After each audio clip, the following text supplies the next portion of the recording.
Дорогие, я сегодня хотел бы говорить на тему вечери. Да, вот у нас сегодня будет вечеря. Хотел бы говорить на тему вечери. Потому что, знаете, я уже как-то говорил на эту тему. И все вы, наверное, расскажете сейчас, да, и мы уже все про нее знаем. Все про нее знаем. И я не буду с вами спорить вообще. Я, наверное, просто, может быть, слегка повторюсь, а вы поймете, знали вы это или нет. На ваше, да, усмотрение. Но я верю, что нам нужно не то, чтобы слышать о вечере, присутствовать на ней, хотя это очень обязательно, присутствовать на вечере для христианина. Я верю, что для христианина важно четко понимать, что это. Аминь. Так вот, вечеря Господня или причастие, как у нас еще это называется, оно имеет свое значение, и это значение открыл нам Иисус. Открыл нам Иисус. Он взял по тому времени, собственно, обычную еду, которая была на столе любого простолюдина. Это пресный хлеб. Все могли его есть. Пресный, почему пресный? Потому что время было Пасхи. Праздник был опресноков. То есть в этот день был пресный хлеб. И, то есть, это находилось у любого человека в доме. То есть не надо было быть зажиточным, не надо было быть каким-то успешным, чтобы, знаете, иметь дома кусок хлеба или дома 4 чаши вина. На Пасху, на Песах пьется 4 чаши. Я не буду вам сегодня рассказывать о праздновании Песаха, это дойдет до своего времени. Но, по крайней мере, было 4 чаши вина, как минимум должно было быть. И у каждой было свое значение, но, собственно, обычная еда, которую Иисус, взяв в руки, наделил каким-то определенным новым значением, о котором люди не думали в то время. И этот процесс, который называется вечеря или причастие, он стал для нас определенным таинством, которое мы совершаем, когда собираемся. Да? И Иисус сказал, когда будете пить, это пейте в мое воспоминание. Да? То есть, и когда мы это пьем, мы, естественно, пьем это не просто так, что у нас полдник, и мы полдничаем, да? А потому что это таинство для нас. И знаете, что интересно? Внешние люди из мира, они этого не понимают. Для них это закрыто. На четверг на молитве же были, да? Много было кто. В общем, в четверг на молитвенном я говорил, Иоанна 14 главе, там 22-23 стихе написано, что ученик ему говорит один, он говорит, что это значит, что ты хочешь открыть себя нам, а не миру. Все-то ожидали, что он царь будет для всех, И он говорит, что значит, что ты хочешь открыть себя нам, а не миру. И он сказал такие интересные слова. Давайте я вам зачитаю их. Иоанна 14, 22, 23. Он сказал, кто любит меня, тот соблюдет Слово Мое. И Отец мой возлюбит его. И мы придем к нему, и обитель у него сотворим. И знаете, это место Писания, оно говорит о том, что когда человек живет по воле Божьей, когда человек живет по Слову Божьему, ему это как-то открыто. Почему? Потому что он видит в этом смысл. Он живет этим. То есть, и, естественно, внешние, они не могут понять символы таинства. Почему? Потому что для них это ничего не значит. Для нас каждое слово Иисуса Христа говорит о многом. Поэтому мы принимаем его, и мы хотим увидеть вложенный смысл Иисусом Христом в эти слова, принимая участие в этом, размышляя об этом. То есть мы не просто хотим слышать и, сказал да сказал, и все. Нет, мы это понимаем. Почему? Потому что Бог нам это открывает. Аминь. Мы ходим с Ним, и Он нам это открывает. И я верю, что именно такой человек, которому это открывается, является верующим. Понимаете? Не тот, кто живет во грехах, а тот, кто видит Слово Божие, кому это открывается, и он начинает свою жизнь подстраивать под Слово. Именно такой человек называется верующий. И я дальше немного еще об этом скажу. Так вот, что такое таинство? Чтобы вы могли тоже этот термин понять, потому что не все могут понять, что это такое, да? Таинство, ну, значит, не для всех, наверное. Значит, только те, наверное, там пастор и еще, может быть, несколько лидеров могут это принять, да? Нет, таинство – это, в общем, простая вещь на самом деле. Это, ну, допустим, платок. Обыкновенная вещь, которая для вас сегодня, возможно, ну, мой платок, не имеет никакого смысла. У вас есть свой, и все на этом, да? А у меня свой. Так вот, когда у меня есть платок, допустим, для того, чтобы как бы ухаживать за собой, а есть платок, который я достаю очень редко. И не для того, чтобы ухаживать за собой, допустим, а для того, чтобы просто вспомнить какие-то переживания, которые связаны с этим платком. Вы понимаете? Допустим, есть вещи в жизни, которые наделены каким-то особым смыслом и значением. Допустим, у вас есть кладовка. В кладовке, допустим, стоит какая-нибудь коробочка. В этой коробочке навалены фоторамки, какие-нибудь блокнотики, там, может быть, я не знаю, какой-нибудь шарфик, может быть, лежит. И, казалось бы, вы это не носите, вы этим не пользуетесь уже много лет, и это выбросить давным-давно надо как хлам. И знаете, когда я туда приду, я думаю, что там у тебя эта пылица стоит, это хлам. Но ты достаешь иногда эту коробочку.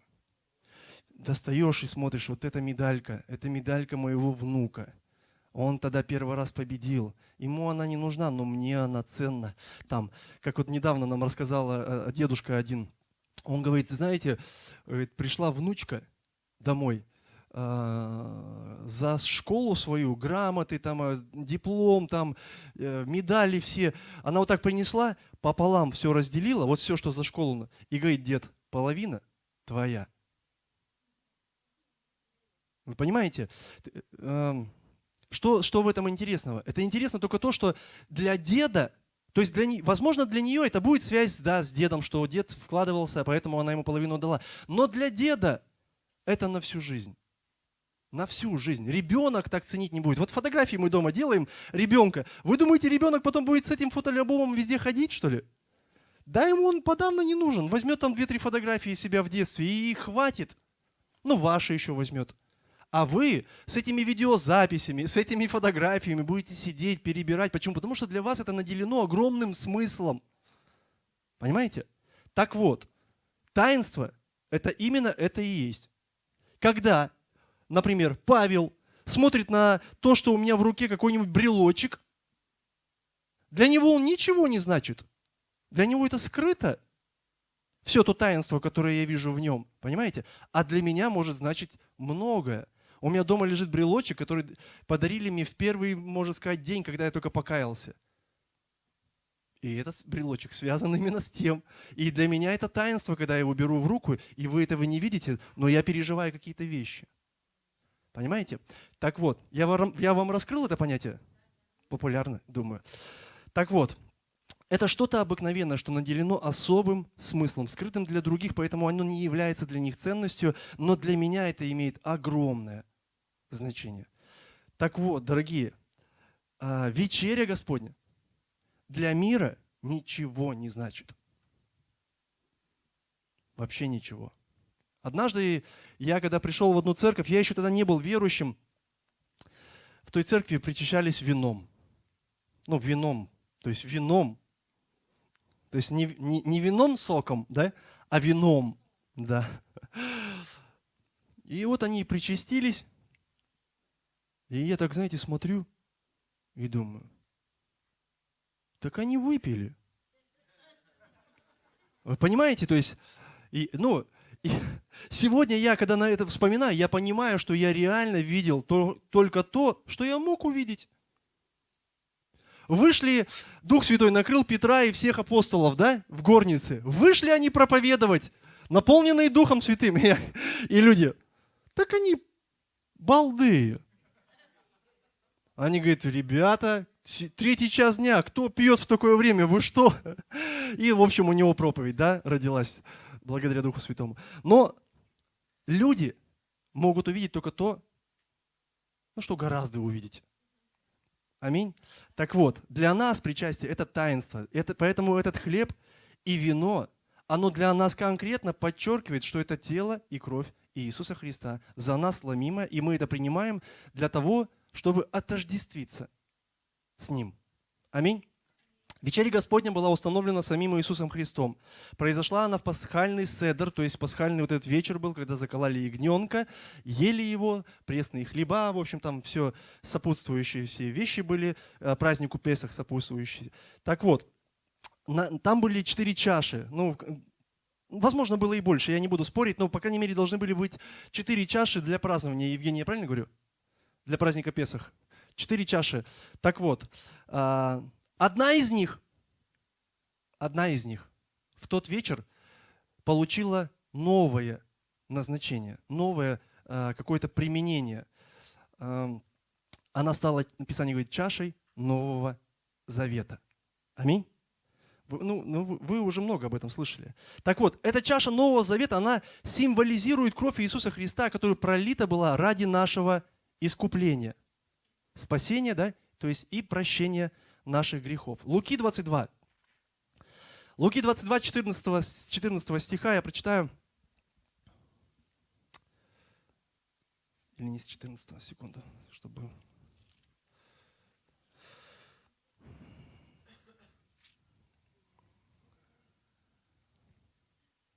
Да.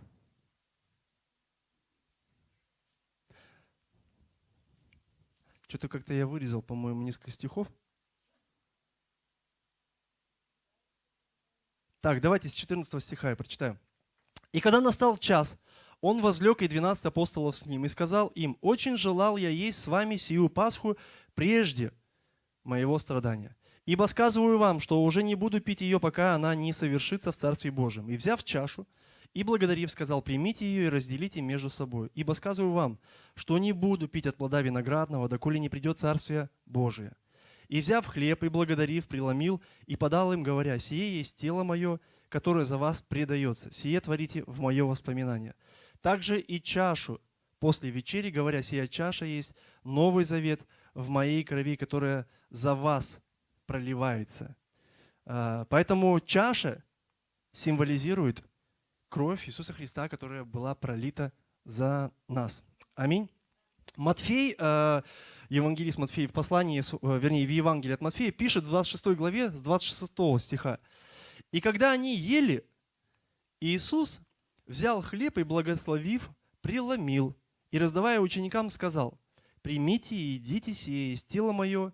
И, взяв чашу и благодарив, подал им и сказал: пейте из нее все, ибо сие есть кровь моя Нового Завета, за многих изливаемая во оставление грехов». Во оставление грехов. То есть Матфей, он добавляет, что кровь Иисуса Христа, она не просто излилась за всех, как бы раз и все прощено, да? Нет, кровь Иисуса Христа, она пролилась во оставление еще грехов. То есть не только прощение, но и оставление. Вы понимаете? Вот, допустим, до сего момента ты грешил, это тебе простилось. Но завтра ты же можешь продолжить. И поэтому Писание говорит, что кровь, она пролилась для того, чтобы ты задумался и что-то сделал со своей жизнью, чтобы этот процесс в твоей жизни, он остановился, то есть во оставление грехов, то есть чтобы мы больше не грешили и не жили в грехах. Спасение, оно не только от наказания за наши грехи, но и от самих наших грехов. Также в Матфея 1 главе ангел пришел к Иосифу, когда он хотел как-то разобраться с беременной Марией. Помните, что же делать? И ангел пришел ему и говорит, сказал все, что нужно, и дальше говорит: родит же она сына, и наречешь ему имя Иисус, ибо он спасет людей от своих грехов. Стих 21. Ибо он спасет людей своих от грехов их. Аминь. Так вот, я бы хотел раскрыть с вами сегодня несколько моментов, то есть, что на самом деле значит вечеря Господня. То есть у вечери Господней есть свое значение. Она является важным актом, то есть это можно назвать ритуалом, да, таинством для каждого христианина, да я бы сказал, для любого христианина, который исповедует Господа Иисуса Христа. Поэтому принимать участие в этом обязательно нужно, то есть, и необходимо. Почему? Почему? Есть два пункта, почему это делать нужно. Первое, естественно, это заповедь Иисуса Христа. Он повелел нам делать это в Его воспоминания. Он говорит, будете это делать? Делайте, да, в мое воспоминание. Это написано Иоанна, нет, не Иоанна, это написано в Луки. Но, смотрите, Иоанна, 14 стих, 14 глава, 15 стих написано, «Если любите меня, соблюдете мои заповеди». То есть, есть 10 заповедей, которые мы знаем, да, которые были заповеданы Богом. Но мы понимаем, что и Иисус, Он тоже оставил какие-то повеления, которые для нас тоже есть заповедь. И, естественно, мы исполняем это. То есть, первое, мы исполняем заповедь Иисуса Христа. Он говорит, «Сие творите в мое воспоминание». Знаете, что интересно? Люди, они сами по себе склонны забывать. Причем склонны забывать не просто то, что не нужно, а склонны даже забывать то, что очень важно. Мне говорят, давай с тобой созвонимся там завтра или встретимся завтра. Все, давай, все. Договорились? Да, договорились. Но если в этот момент у меня еще была какая-то мысль, да, то потом этот человек звонит и говорит, ты где? Я говорю, кто? Ты? Дома. А почему? Ну, не знаю. А что надо? Мы же встретиться с тобой хотели. И вот поэтому Иисус говорит, сие, когда будете делать, творите в мое воспоминание. Почему? Потому что это важно. Каждый раз, когда мы это делаем, размышлять о нем. Всегда размышлять о нем. Второе. Это важно для нашего спасения и жизни вечной. Иоанна 6 глава, 47 стиха. Мест Писаний будет много. Написано, 6 глава, 47 стиха Иоанна. «Истинно, истинно говорю вам, верующий в Меня имеет жизнь вечную. Я есть хлеб жизни. Отцы ваши ели ману в пустыне и умерли. Хлеб же, сходящий с небес, таков, что едущий его не умрет. Я хлеб живой, сшедший с небес. Идущий хлеб сей будет жить вовек. Хлеб же, который я дам, есть плоть моя, которую я отдам за жизнь этого мира». Тогда иудеи стали спорить между собой, говоря, как он может дать нам есть плоть свою? Иисус же сказал им, истинно говорю вам, если не будете есть плоти Сына Человеческого и пить крови Его, то не будете иметь в себе жизни. Едущий мою плоть и пьющий мою кровь имеет жизнь вечную, и я воскрешу его в последний день. В последний день.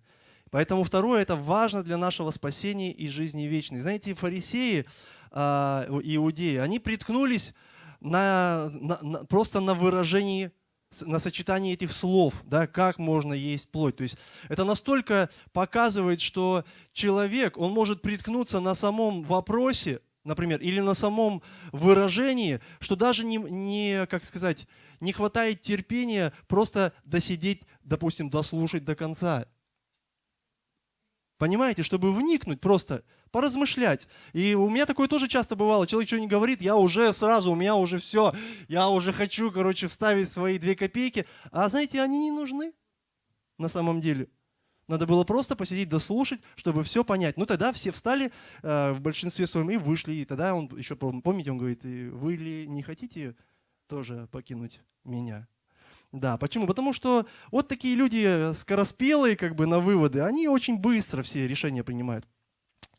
Но Писание говорит, тот, кто будет есть плоть мою и пить кровь мою, он будет жить жизнью вечную. И я, говорит Писание, воскрешу его в последний день.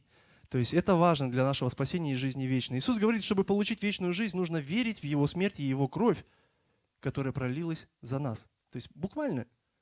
Если ты веришь в эти символы, как символы Иисуса Христа, пролитая кровь за нас, тело распятое за нас, если ты в это веришь, ты будешь жить жизнью вечную. Причастие означает верой принять это. Когда мы это делаем, мы проявляем свою веру. То есть мы это делаем, потому что верим. Знаете, пища, которую мы едим, допустим, вот это стакан вина. Когда я делаю глоток или просто ем какой-то хлеб, эта пища, вы же знаете, да, как все работает. Оно опускается в животик, переваривается в желудок, да. Переваривается, расходится по крови, кровь бурлит по всему телу. То есть и эта вода, этот кислород, которым ты дышишь, да, это мясо, возможно, которое ты ел там, или еще что-то, оно по всему твоему телу рассасывается в каждый член твоего тела, в каждый орган, который нуждается в этой вот свежести, которая пришла именно как новая сила. Да? Вот знаете, человек устает, ему нужно поесть. Тогда будет все хорошо. Вы же, вот кто постится, вы же знаете, да, процессы, как они все происходят. Чувствуешь, силы покидают тебя. Только и хватает сил, чтобы помолиться. А когда ты поел, жизнь бурлит, жизнь вообще меняется. Поэтому Иисус показывает, я так думаю, ладно. Я думаю, из-за этого Иисус и взял такой образ, что мы, когда едим пищу, мы настолько отождествляемся с ней, что в прямом и буквальном смысле мы соединяемся с ней. Раз, все, пищи уже не видно, она стала частью нас. Да? Так вот, мы также верою соединяемся с Иисусом Христом. Через этот процесс, который совершаем через причастие. Иисус говорит, что верующий в Него имеет жизнь вечную. Да? И дальше Он сказал, что человек, принимающий причастие, то есть принимающий этот хлеб, он будет иметь эту вечную жизнь. Мало просто как бы веровать. Нужно еще и принимать. Помните? Мало того, что мы слушаем, нужно еще и исполнять Слово Божье. То есть ты, когда причащаешься по вере, это делаешь, и также по вере принимаешь Его смерть за твои грехи. Принимаешь Его кровь, пролитую во оставление твоих грехов. Аминь. Именно поэтому мы должны принимать обязательное участие в причастии, я бы так сказал. И я уже говорил, вера, она выражается. Мы принимаем пресный хлеб, он символизирует тело Иисуса Христа, которое было предано на смерть ради нас. Аминь. Мы принимаем красное виноградное вино, оно символизирует кровь Иисуса Христа, пролитую за нас. И когда мы это принимаем, мы свидетельствуем, что мы приняли верою Его жертву, которая была принесена ради нас. И мы верим в Его смерть, которая была тоже ради нас. Мы верим в Его кровь, потому что она тоже была пролита ради нас. Когда мы именно это делаем, мы свидетельствуем. Аминь. Водное крещение. Я буквально, может, на секунду запрыгну туда. Когда мы принимаем водное крещение, в большинстве своем факт этого таинства. Почему? Потому что люди ничего не могут видеть в этом, в том, что произошло. В большинстве своем это твоя и лично внутренняя работа. Поэтому кто-то, крестясь, продолжает жить в грехах, а кто-то, крестясь, начинает жить по доброй совести, которую Бог дал. Аминь. Поэтому это внутреннее таинство, если оно произошло, значит, жизнь вечная, она как-то, как сказать, прижилась, знаете, что ли, там бывает, вот органы пересаживают, раз, и что-то прижилось, все, и процесс пошел. Поэтому мы, когда мы крестимся, мы тоже свидетельствуем всем, что все, церковь, я ваш, я вместе с вами, я вместе иду с вами, я буду вместе с вами делать то, что нужно делать. Почему? Потому что я тоже отдал свою жизнь Христу, и Он тоже продолжает влиять на мою жизнь, и я хочу двигаться с церковью, которая есть тело Иисуса Христа. Поместная церковь, я сейчас говорю. То есть мы же не всему миру, нас же как бы не снимают на тебе, когда мы принимаем крещение. Поэтому мы церкви свидетельствуем, тоже такой процесс. Второй момент, который хотелось бы после значения вечери Господней, второй момент – это какое участие должно быть в этой вечере, то есть с каким сердцем, то есть я должен в этом участвовать. Апостол Павел в 1 Коринфянам, он предупреждает нас о последствиях недостойного то есть неправильного участия в этом служении. 1 Коринфянам 11 глава. Он говорит, что за недостойное участие человек может заболеть или даже умереть. Так вот, с 27 стиха написано: «Посему», Павел говорит, «кто будет есть хлеб сей или пить чашу Господню недостойно, виновен будет против тела и крови Господней». В современном переводе написано, не просто будет виновен против, а виновен будет в осквернении тела Господнего. «Да испытывает же себя человек, и таким образом пусть ест от хлеба сего и пьет из чаши сей. Ибо кто ест и пьет недостойно, тот ест и пьет осуждение себе, не рассуждая о теле Господнем. Оттого многие из вас немощны и больны, и немало умирает. Ибо если бы мы судили сами себя, то не были бы судимы. Будучи же судимы, наказываемся от Господа, чтобы не быть осужденными с миром. Посему, братья мои, собираясь в вечерю, друг друга ждите. А если кто голоден, пусть ест дома, чтобы собираться вам не на осуждение. Прочее устрою, когда приду». Так вот, для того, чтобы принимать вечерю Господню, нужно быть достойным, да? Так вот, чтобы достойно принять ее, есть, сейчас скажу, тоже 2 пункта. 3 пункта, которые я бы вам хотел сегодня раскрыть. Первый из них, это Писание говорит, испытывайте себя. Что это значит? Это значит, что человеку нужно проверять себя, свое сердце, в правильном ли я состоянии по отношению к Богу. Поэтому мы и говорим, дорогие сердца свои готовьте.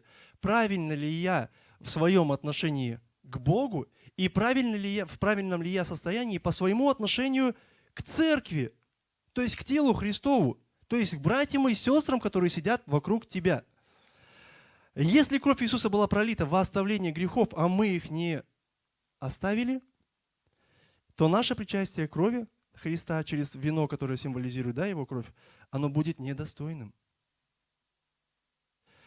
Также, если мы неправильно относимся к другим членам тела, то наше участие в хлебе, который символизирует тело Иисуса Христа, тоже будет недостойным. 1 Коринфянам 10 глава, с 15 стиха написано: «Я говорю вам, как рассудительным, сами рассудите о том, что говорю, что чаша благословения, которую благословляем, не есть ли приобщение крови Христовой? Хлеб, который преломляем, не есть ли приобщение тела Христова? Один хлеб, и мы многие одно тело, ибо все причащаемся от одного хлеба». Мы должны испытывать себя. Второй момент, второй пункт. Мы должны также судить себя, Писание говорит. Судить себя, то есть, если мы испытали себя, и действительно мы нашли себя, что мы в неправильном каком-то состоянии находимся, что-то, да, по отношению, например, к человеку неправильно, или что-то неправильно по отношению к Богу. Ну, я не буду сейчас вам объяснять, какого рода неправильности есть. То есть мы сами понимаем, что есть добро, да, а что есть худо, то есть для Бога. Поэтому, если мы это понимаем, мало того, что нам нужно найти это, Писание говорит, что мы должны судить себя, то нам нужно не просто найти, но нужно еще и признать себя виновным, что это реальный грех в твоей жизни, за который тебе нужно покаяться. Аминь? Понимаете? Поэтому мы должны... Вот суд это и есть признание себя виновным. Когда человек попадает на суд, судья рассматривает, виновен ты или нет. Понимаете? И, конечно, ты можешь обложиться адвокатами, а те могут обложиться прокурорами. Ну, то есть у каждого своя задача, да? Но судья будет решать, в какую сторону упадут весы. И Писание говорит, когда мы сами себя, ну давайте я еще раз зачитаю это местописание. Это вот мы читали 1 Коринфянам 11, 31-32. «Ибо если мы судили сами себя, то не были бы судимы. Будучи же судимы, наказываемся от Господа, чтобы не быть осужденными с миром». То есть есть какой-то определенный процесс в Господе, но в который погружаемся мы сами. Почему? Дабы нас потом не смешали бы со всеми и палками не гнали. Понимаете? Почему? Потому что те все будут грешники. А если ты не работал с собою, Понимаете? Поэтому нам нужно, я думаю, это такой важный пункт в нашей жизни, нам нужно действительно признать, что я достоин наказания. Я достоин, и поэтому тогда я исповедую свой грех Господу и каюсь в нем. Третий пункт. Мы должны принимать вечерю Господню с особым благоговением, уважением, рассуждая, говорит Писание, о теле Господнем. Да? То есть написано, ибо кто ест и пьет недостойно, тот ест и пьет осуждение себе, не рассуждая о теле Господнем. Причастие, дорогие, это необычная еда. Необычная еда. И когда мы причащаемся, мы по-любому должны размышлять о теле Господнем, о Иисусе Христе и Его Церкви. Да? Иначе, то есть мы привлекаем на себя суд.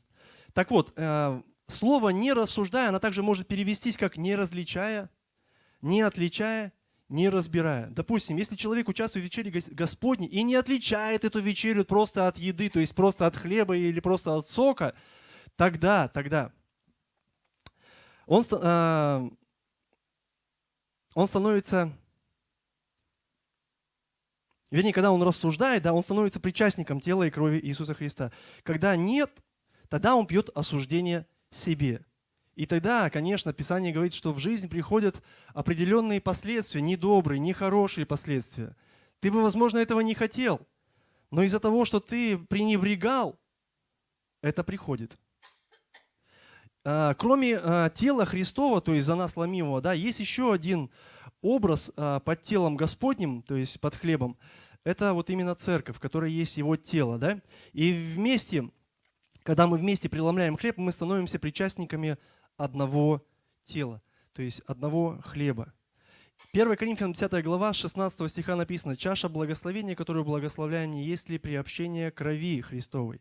Хлеб, который преломляем, не есть ли приобщение тела Христова? Один хлеб, и мы многие одно тело, ибо все причащаемся от одного хлеба». То есть это, когда мы делаем это, Бог видит наше единство как тело.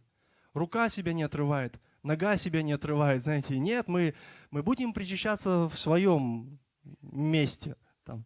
Мы не хотим со всей церковью, потому что мы думаем, что церковь гораздо грешнее, чем мы.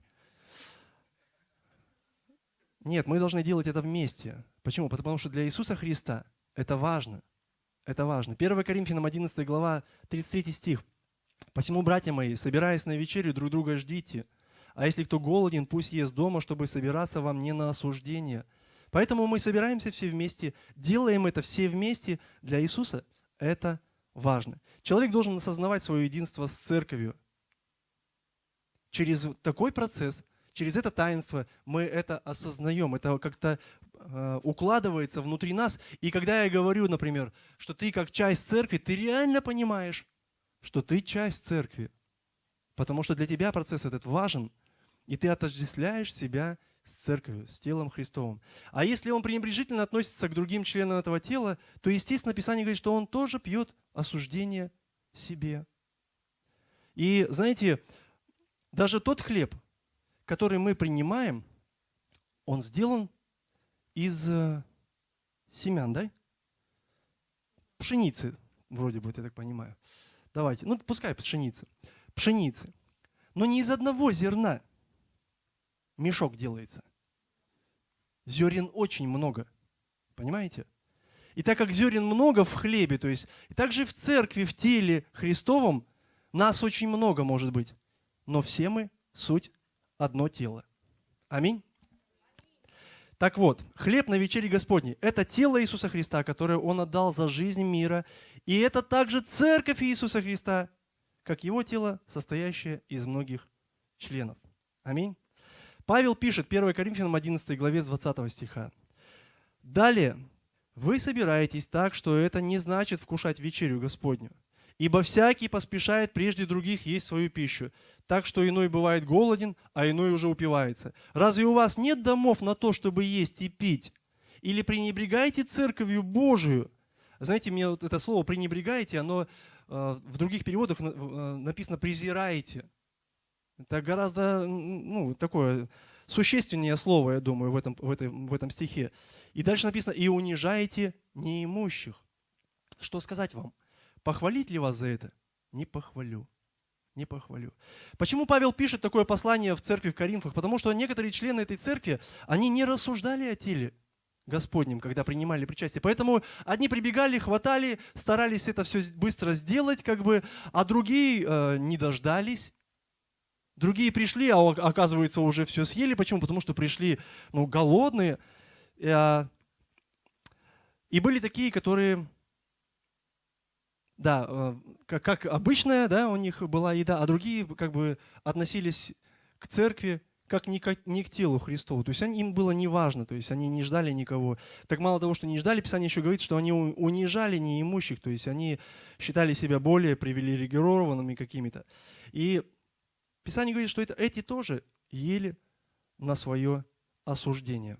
На свое осуждение. Поэтому Павел, он так строго отчитывал церковь в Коринфах, то есть внося вот это вот понимание, как это должно происходить. Вы же помните обстановку, да, в которой Иисус принимал первую вечерю со своими учениками? Мало того, что Он раздавал хлеб, благословлял хлеб, благословлял вино, да, то есть Он еще и служил им, дорогие. Он еще и ноги им помыл. То есть это настолько было, сегодня, конечно, можно сказать, что это настолько было душевно, что, я думаю, все люди были тронуты этим актом, который произошел там, в этой горнице.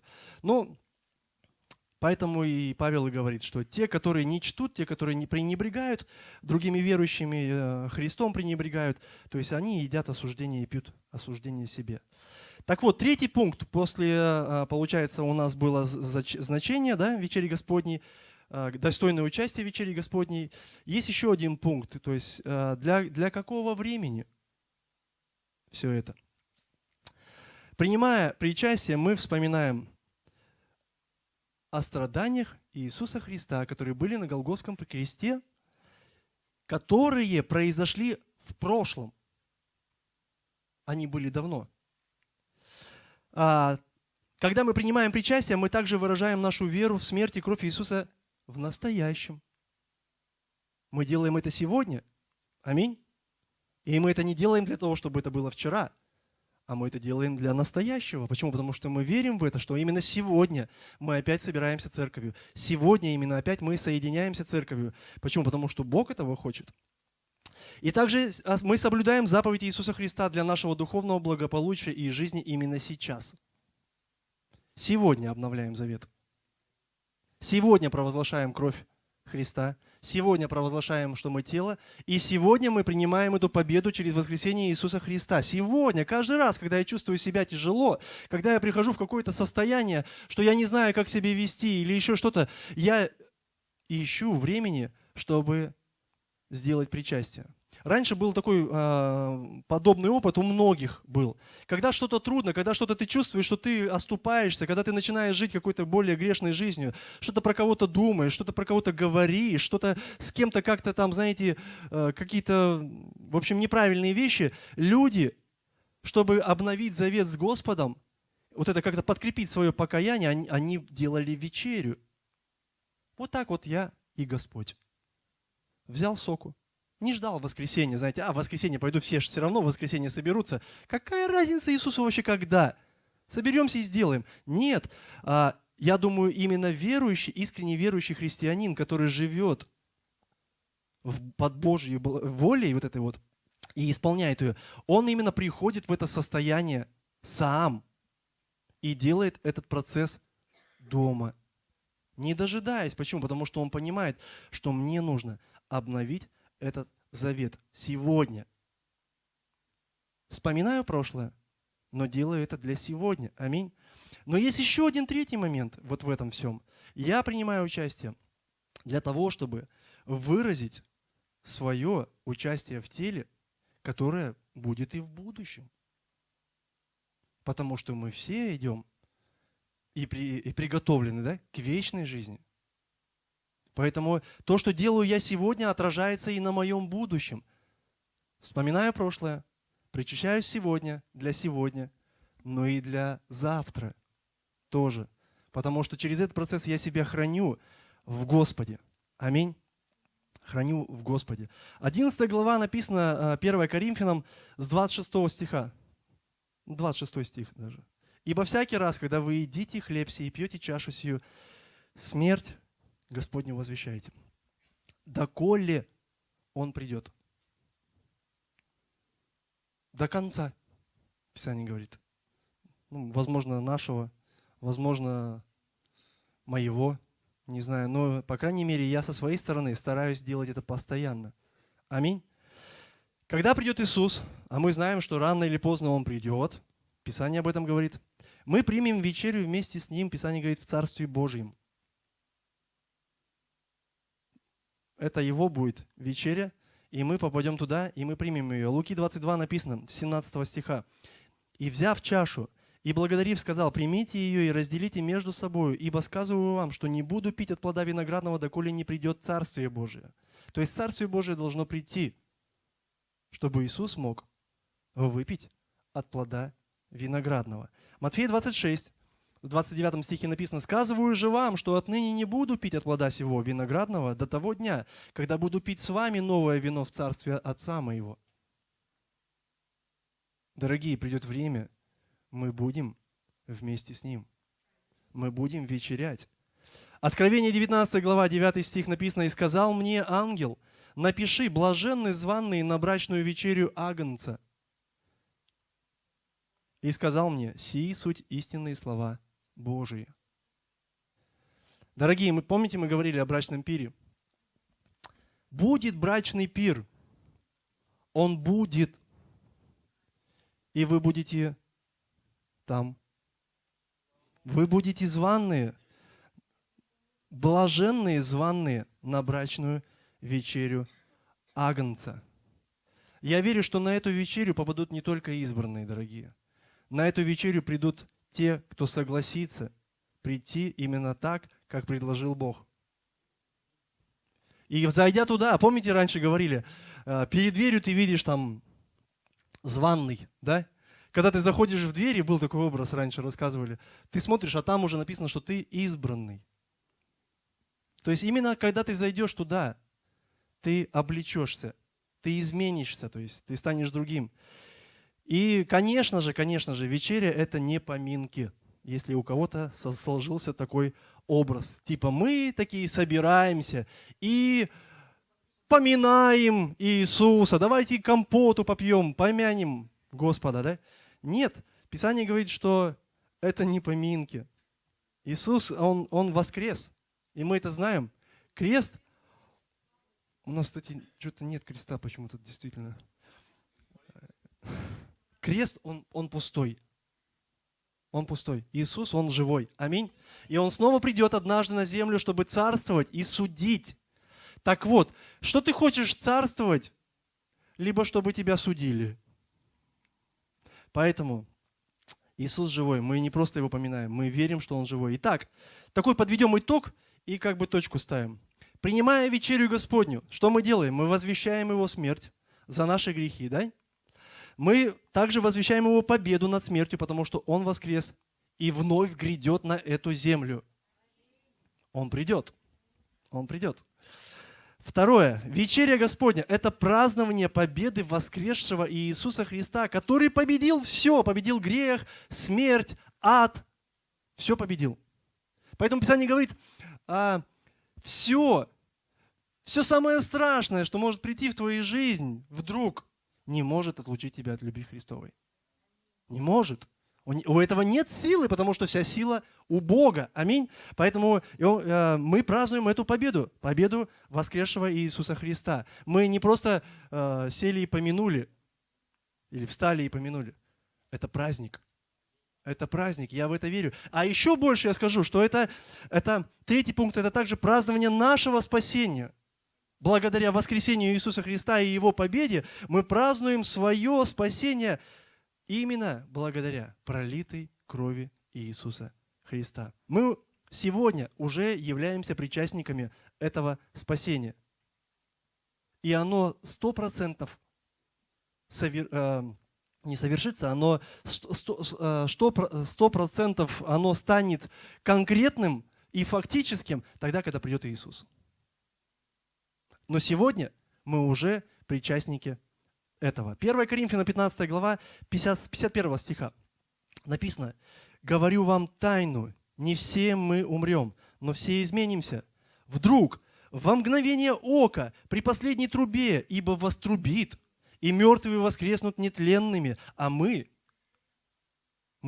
живые, мы изменимся.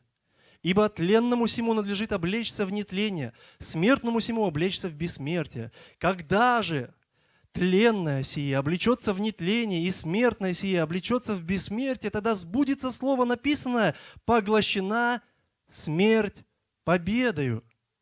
Победою. И дальше написано: смерть. Да, Павел, он уже иронизирует. Смерть, где твое жало? Ад, где твоя победа? Вы знаете, прям Шекспир какой-то. Жало смерти — грех, а сила греха — закон. И дальше написано: благодарение Богу, даровавшему нам победу Господом нашим Иисусом Христом. Иисусом Христом. Полное исполнение Нового Завета, дорогие, произойдет во время царствования Господа нашего Иисуса Христа. И мы уже сегодня живем в этом. Уже сегодня живем в этом. Аллилуйя. Давайте встанем. Я надеюсь, я вам популярно объяснил эту тему. Аллилуйя. У нас сейчас будет причастие. У нас сейчас будет причастие. Прежде давайте помолимся. Господь Иисус, Боже, мы благодарим Тебя. Мы благодарим Тебя за Твое святое причастие, Господи. Мы благодарим Тебя, Боже, за этот действительно дар Нового Завета, Господь. Боже, в Твоей крови, Боже, в Твоем теле, Боже, в хлебе и вине в этом, Боже, символизирующими, Господи, Тебя, с которыми мы отождествляемся, Господи. Мы благодарим Тебя за этот дар, Боже. Чудесный дар, Боже, когда мы можем обновлять это, Боже, наши отношения с Тобою. Обновлять, Господи, Боже, приносить Тебе, Боже, свои грехи, Боже, исповедоваться в них, Боже, чтобы Ты мог совершить вот эту, Боже, духовную работу внутри нас, не душевную, Боже, не какую-то, Боже, Отец, физическую, что ли, Боже, но именно духовную работу, Боже, внутри нас, Господи, по своему спасению, Боже, от наших грехов, Господи, по этому оставлению нами, Господи, этой ветхой, Боже, жизни во имя Иисуса Христа, этих ветхих, Господи, решений, которые мы принимали, которые не славили Тебя никак, Господи, во имя Иисуса Христа. Боже, мы молим Тебя, пусть Твой Дух совершенный, Божий Отец, Он преобразует нас, Господи, в это время во имя Иисуса Христа, Боже.